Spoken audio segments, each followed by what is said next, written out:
Hi, I'm Sarah of Sarah Wing Intuitive Arts. These are some arts. And welcome to Oracle Storytelling, Security Edition. So today what I've done is I've selected 3 books and 3 tarot or oracle decks. And I have gone ahead and pulled 3 cards, matching the decks with the book and then pulling a card from each deck. And I'm going to show you the front of the cards, for example. This one right here. So I'm going to show you the front of 3 cards, and when you look at them, I want you to kind of think of anything that's hitting you in the realm of your safety, your security. You're feeling safe or secure right now. And anything that's triggering, pulling you away from feeling that sense of safety in whatever area it might be right now. So I'm going to show you the front of 3 cards and just kind of keep that in mind. The idea of feeling, either if feelings of insecurity and not feeling safe come up, or if you want to concentrate on like safe, whatever resonates with you, just kind of keep it in mind. So we have card number 1. Okay. Okay. We have card number 2.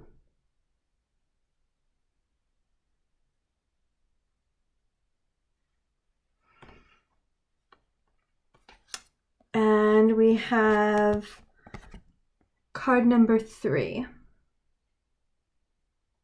Okay. So again, it's card number 1. Some words I'm trying to cover here. Card number 2.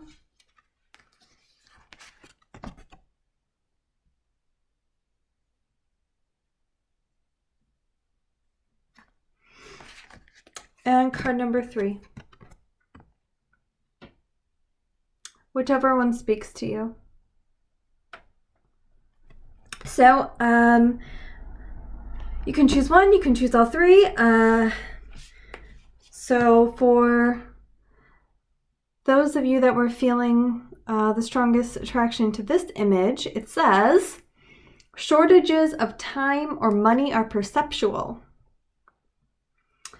If you are feeling a shortage of time or money, your best effort would be to focus upon better feeling thoughts and do more things that make you feel good. Your time is a perceptual thing.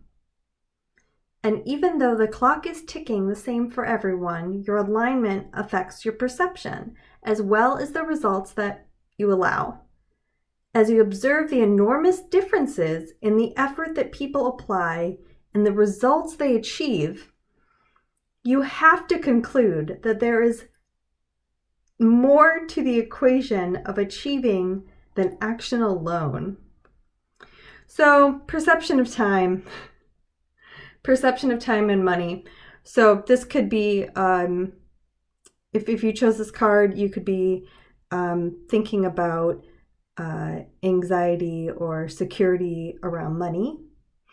And time playing in a factor in terms of getting things done or getting back to work, or getting, like, not having enough time or needing to utilize your time in a certain way. When it mentions focus upon better feeling thoughts, absolutely. There's a huge difference when you say you're thinking about something horrible, and somebody could say, think about like a place that makes you happy or someone that you love, and you get that smile on your face, and it just changes your perception of the time you're living in. And then do more things that make you feel good. So I know that we're all doing shelter in place to some degree. I'm in and out. I'm working right now. And then I'm home, and it's its own new thing. But I know a lot of people, including myself, are getting back into exercise. So this is something that reminds me of doing more things that make you feel good. So I know a lot of people right now are really turning to exercise, which, yay, happy endorphins, yay, connecting with your body, hopefully grounding with your body. If you're getting outdoors, you're breathing in the air, you're taking in more oxygen, you're noticing, maybe being more observant. Maybe exercise is allowing you to be a little more observant about yourself. So I'm going to take the number 56 here, and in the book, this book here, I'm going to go ahead and turn to page 56, and then for the number of the paragraph, I'm just adding the 5 and 6. So I'm going to count down 11 paragraphs. And we get, your happiness is not the end result of shuffling the furniture of your life in a more preferable way.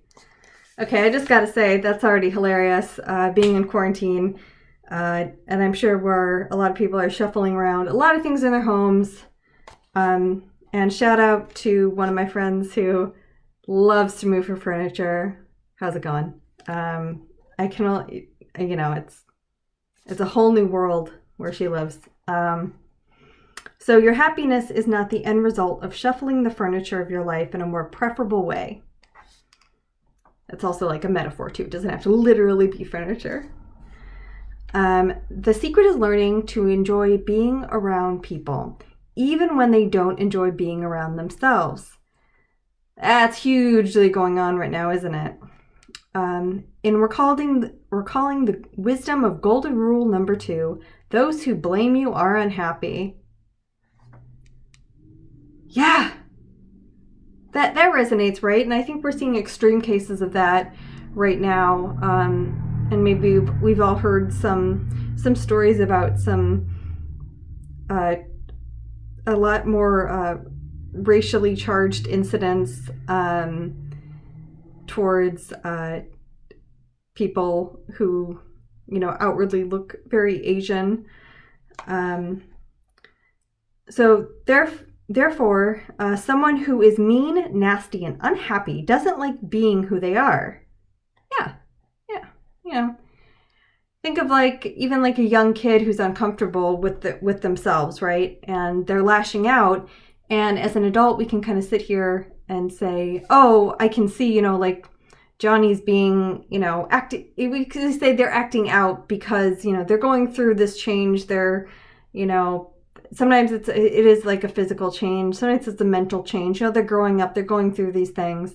But the same thing applies to adults, when we're mean and nasty and lash out, we're going through these changes. We're,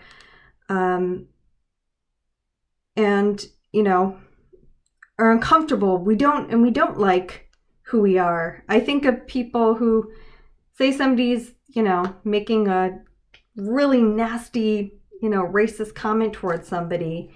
My first thought is that person, is sheltering in place, asking to be more in quarantine. And I don't think they like being with themselves. I think they want to be anywhere else.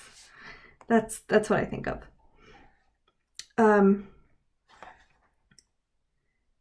The unfortunate thing is people who don't like being who they are often make it not so easy for other people to be around them. Hallelujah. Yeah, I think we all agree with that, right? We've been there, right? We have people that come to mind, or maybe we just did something that was nasty and we're like, oh crap. Really, make a mental note or physical note about, I should really call that person and be like, I'm really sorry I was such a, That's the deepest truth of the statement, misery loves company. Ugh.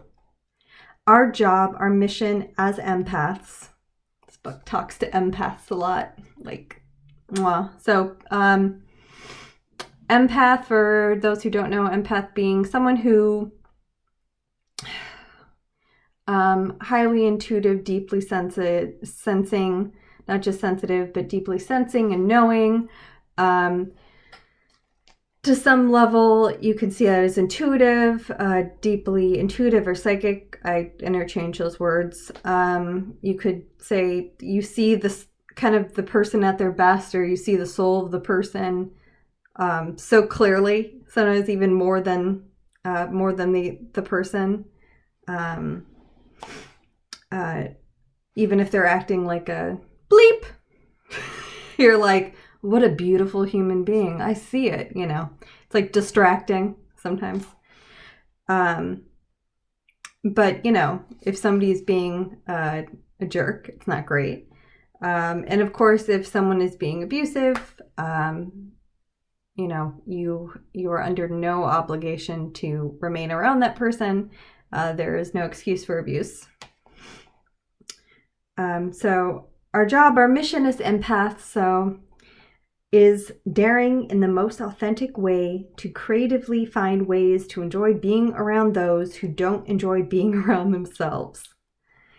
If anyone's ever been in a customer service job, fill in all those examples. From this space, the light you shine, no matter how others respond, helps to free others from the patterning of their most integrated reactions. And I can say from experience, I absolutely believe that. You know,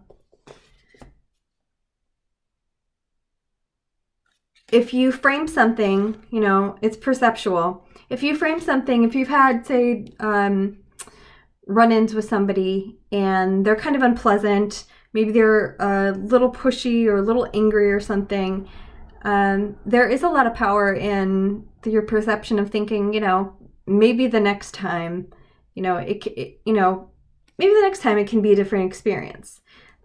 Maybe it won't be that bad. Maybe this person, you know, kind of like breaking down all the legs of the argument that you've decided.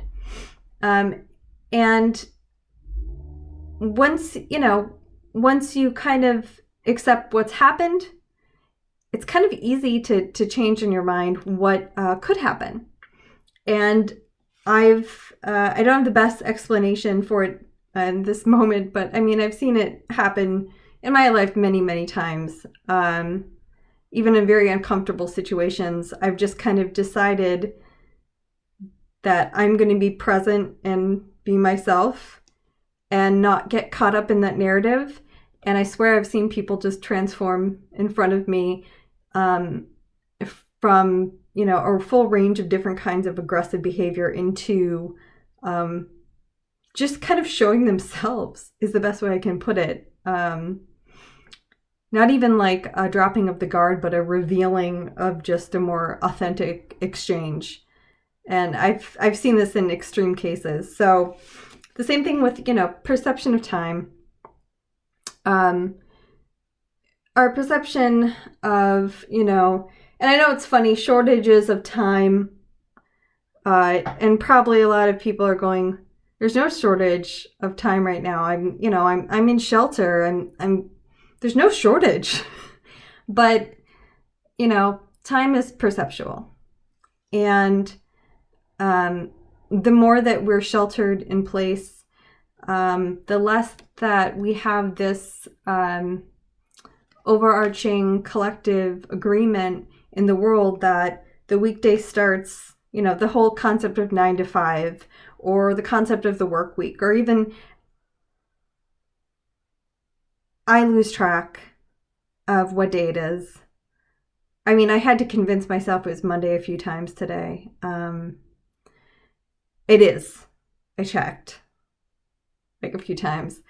But it's, you know, it's perceptual. Okay. And so I'm going to go on to card number 2. So for the second group, it says, I wonder what will happen next. Hilarious. Ready for adventure, precipice of change, pause before action. So this is Alice, and yeah, I think a lot of us, you know, if you were drawn to this card, yeah, maybe you are kind of, your sense of safety is caught up in the idea of, you know, what's going to happen next. Maybe you have anxiety about the next thing to come. Maybe, you know, maybe you're very anxious. You know, maybe you're looking for you know, you're looking for that adventure. You're feeling, you know, kind of paused, you know, and it's the precipice of change. So, you know, there could be some anxiety around that idea, like that there are going to be these big changes. Not only big changes, but, you know, when we think of change, the next thing that comes to mind is who likes change, you know? But change is what happens to everyone. Change moves us forward. Change is life. And, you know, if this is an Alice in Wonderland deck, and if you think of Alice in Wonderland, you don't necessarily think of her kind of dressed like this, right?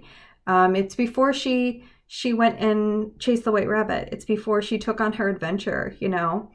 And quite frankly, you know, it is a choice here. I mean, doesn't she look like kind of luxurious? She looks like she has, you know, she's comfortable. She has a companion here. She's in this lush garden and estate. She has something to read. I mean, she's in this fine garment. So it's kind of like, that also reminds me of like creature comforts of home, right? And you're wondering what will happen next. And the positive side is, you know, you are in that creature comfort of home. Maybe when you are home, it's you feel so safe and secure, and there's an understanding and knowing there. And the idea of going back into the world in a way that you feel like you've been removed from for some time is tackling your idea or sense of safety. So the card number is 2, so I just went to chapter 2. And, oh, good, I removed the thing from it. Fantastic. Just look up really quick. Chapter 2.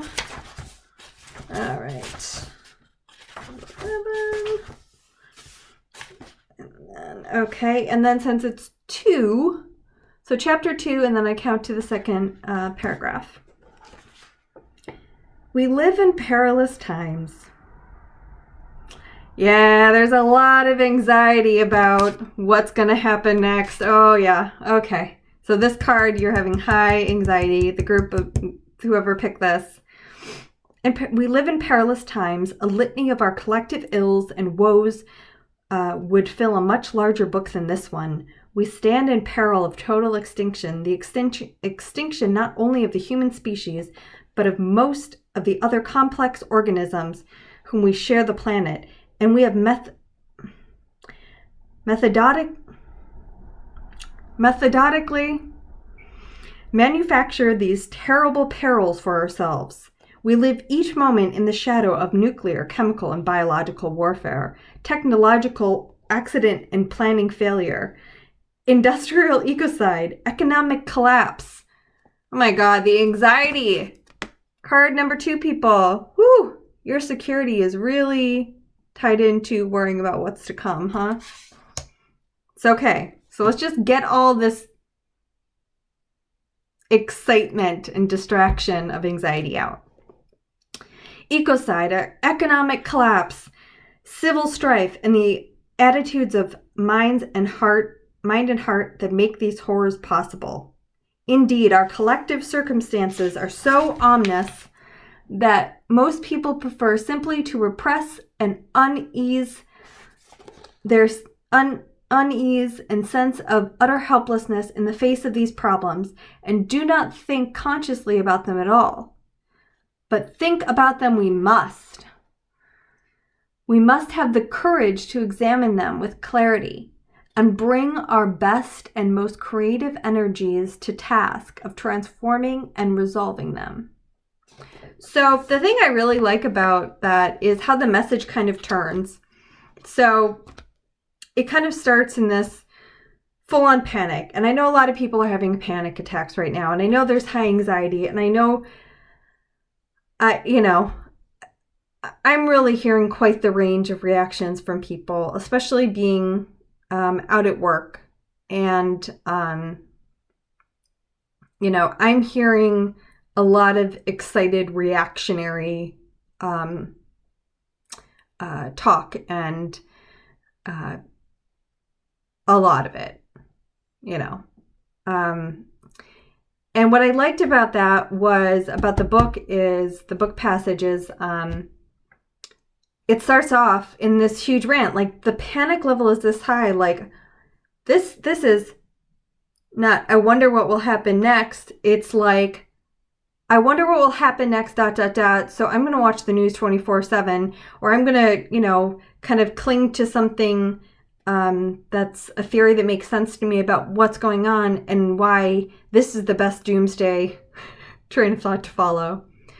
But then it ends in, of course I close the book again. We must examine, we mustn't shut these things down. We must examine them and put thought to them, to this unease that we're having. And be creative and find creative resolve for them.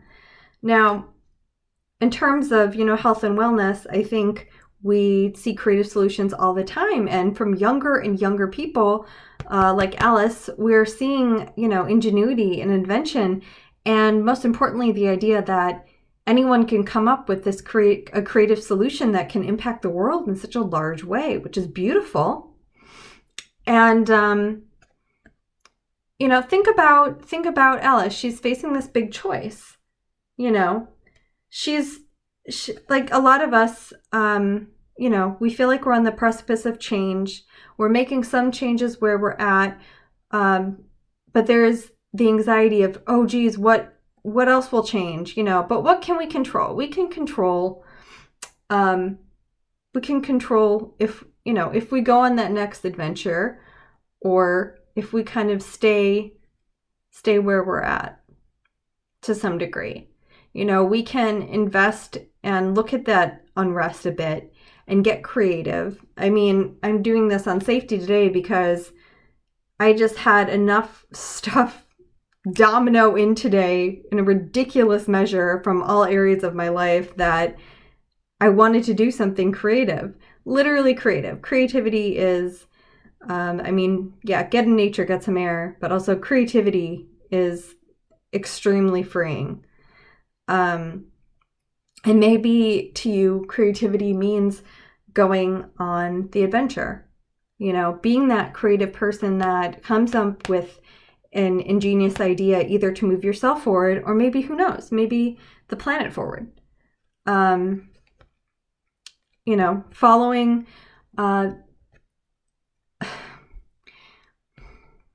the difference between sitting and reading about the adventures of others or going on your own. Leave you with that thought. Okay. And the last card, if you chose pile 3, so we have Advocate, Light Worker, Light Attribute, inspires you to put compassion into action. So here's the Advocate. This is the Advocate pile. Okay, this is the Advocate pile. And so the light, so a positive attribute would be inspires you to put compassion into action. And we're seeing that a lot. We're seeing, a lot of people helping one another. That definitely is out in the world. There are definitely people who are activists. They are advocates. They are taking action. That's how they really want to channel a lot of their energy right now, is by being in service to causes. And then a shadow attribute would be embracing negative causes or committing to causes for personal gain. And yeah, I think we've seen a lot of that too. So in terms of sense of safety and security, I think the light attribute would be the safety and security of being in service. You know, feeling like you're serving the greater good right now. You're serving the positive changes that are happening. You're serving the global coming together and the global response. And then the negative, maybe you're seeing, you know, you're focusing on stories of people who, you know, like, you know, companies that are like, you can pay $700 for one mask hospital, you know, or crud like that. And you're like, everyone's evil, or, you know, embracing negative causes. So there's a lot of media going around. There's a lot of different things out there, and there's a lot of different messages to embrace. And you can definitely embrace a ton of negative ones. And it's not just with what's going on now, it's all the time. But, you know, think of it almost like, I just thought of like superheroes, like, you know, it's so stupid, like the good and the bad superhero, but you know, think of it like that. Like, if you want to fight for something, you know, and you imagine yourself and how you're feeling, like, do you feel a greater sense of security suiting up as like good guy or the bad guy right now? You know, and maybe that'll help give you a little indication of where your thoughts are at around that. And what I love so much about getting this card, this is a Archetype card, is I chose the book, a book called Legendary Children. So it's the first decade of RuPaul's Drag Race and the last century of queer life by Tom and Lorenzo. But I love that Advocate came up for Legendary Children. So to go with this message, building on superheroes or super sheroes, as it were. So I took just the page number in the accompanying book to locate a page number. It comes with a little guidebook to locate a page number in this one. And I just added the page number together to get the number of paragraphs that count down. Just in case you would like to know how that process works. That's how it works. So what paragraph was it? Oh boy. Double check. It's 4, 31 and 4. Okay.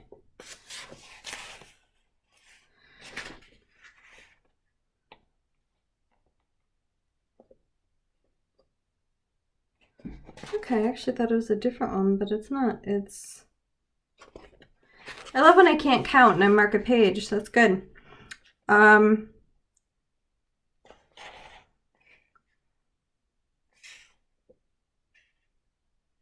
So when we say things like that, we should be clear that the types of queens, they're talking about drag queens, we're talking about in a previous paragraph were predominantly queens of color, who face such enormous backlash for every single aspect of their being that simply stepping out of the house for expressing their true self was literally placing their life in danger. Like, oh my God. Okay. I swear to God. Let me read that again. So that simply stepping out of the house, expressing their true self was literally placing themselves in danger. It's just, I love these little parallels of like, you know, shelter in place and the anxiety of, you know, yeah, wanting to keep yourself and other people safe. Like so much of the modern drag, if not LGBTQ culture generally, shade and reading were born as formal concepts in the ballroom scene immortalized in Paris's Burning. So shade and reading being like a witty comeback quip, comment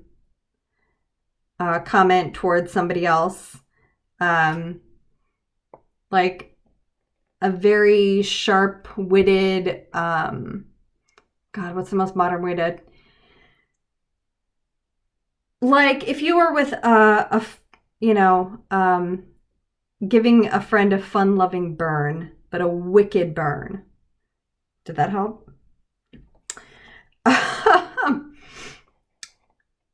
So it's a direct result of the marginalization and disfranchisement of the people, almost entirely Black and Latinx, who made up that community. It's no surprise then that one of the most legendary reads ever documented happens to be delivered by the one queen most responsible for the modern ballroom scene. So, again, talking about a very sharp-witted comment on the person's nature or look or presentation. And when they're talking about Paris is Burning and the ballroom scene, so my understanding of it is imagine that you could step into a space where let's say you did feel marginalized. Let's say, maybe the sense of security is you're feeling like you're a marginalized part of society, or you're feeling like you need to stand up for a marginalized part of society. The idea of, the ballroom scene, imagine a space that you would walk into and you would dress in a way that represents all the things that you would love to be. All the career aspirations, all these things that either yourself or society you strongly feel is not reflecting that that's you, that that's other people. And so going out in the world and, being that role, being that person in the world that you respect, that you want to be, that you want to show your face as an example, as someone who is part of this group of people that has been so idealized that you can be part of that ideal.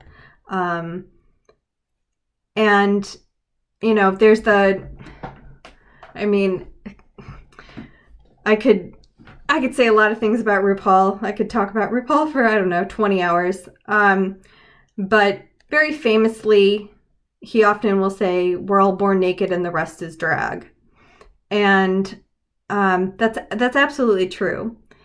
And, the way that we view ourselves, we feel about ourselves, we can definitely see it in the way that we dress. I think a lot of us, are probably a little more, if we're in the house a lot, maybe we're doing Zoom meetings and we're in our sweatpants, I'm going into work, so I'm not quite there, but I hear it from friends who, will say they dress from like the waist up for calls. But there is something about presenting yourself in a way where it represents things that you want to communicate. Maybe you want to reflect, the strong, bold, colorful side of yourself.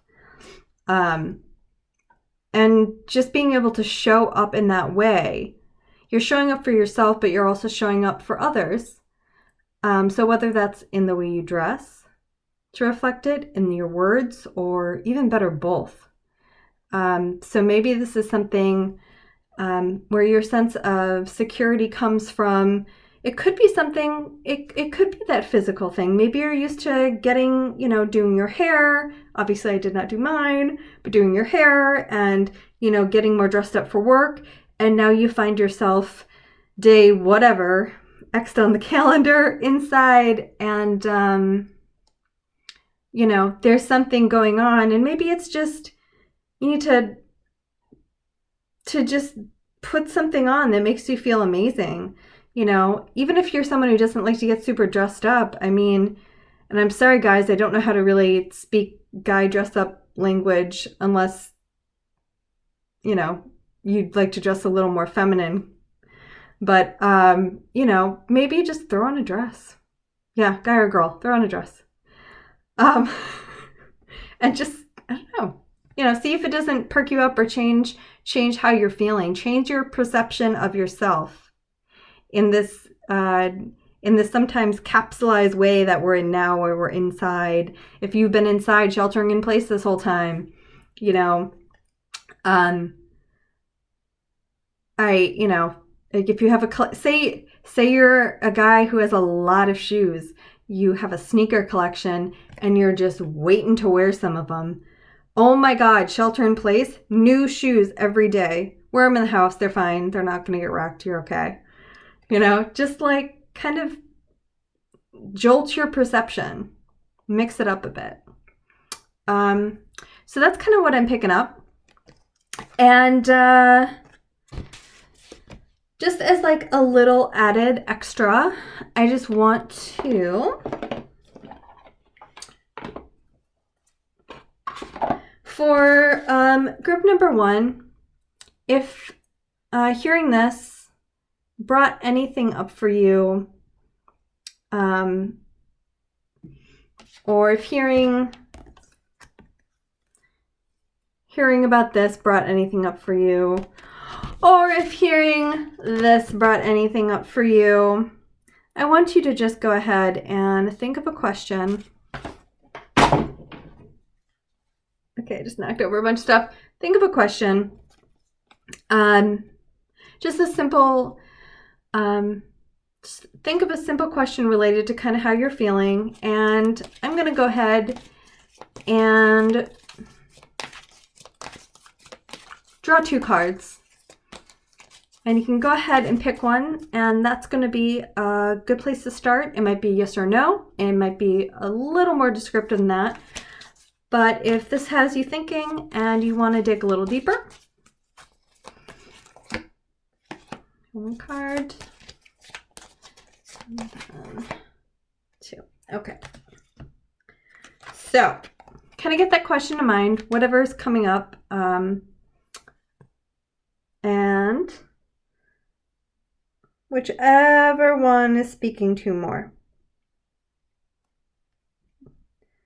You can hold, if you do pick a card, you know, you can kind of just sense, you can pause it, you can go ahead and put your hand over the screen. Okay. So if your question was, if you held a question in your mind and you chose this card right here,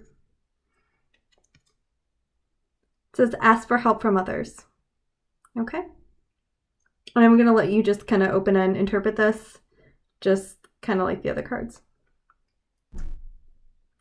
And if you had a question in your head and the second card spoke to you more, it says get more information. So I think these are both good cards that I think this is good guidance, good advice on both. Ask for help from others. You know,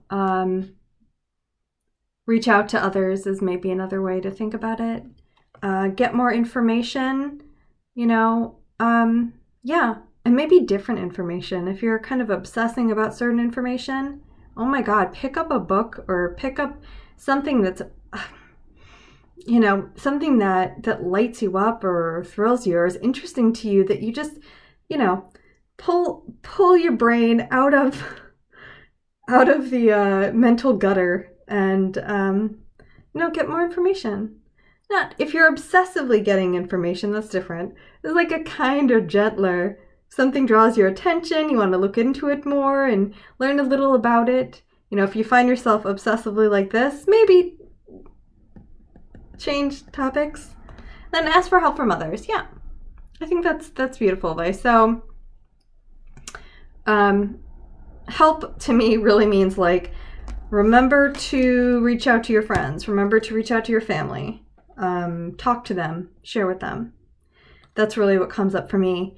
And I know we're all doing that, but it's vital. It's important. We're social creatures. And, you know, at our core, we are just radiating love. And don't we want to radiate that love towards the people that we love? Yes, we do. Our friends and family. So I hope that this resonated with you. If the card you chose didn't really sit with you, you know, maybe choose a different one. And, you know, in a few months from now, I think we're going to be in a beautiful place, and I think we can be in a beautiful place right now. So until next time, hope you all get rest and do your best.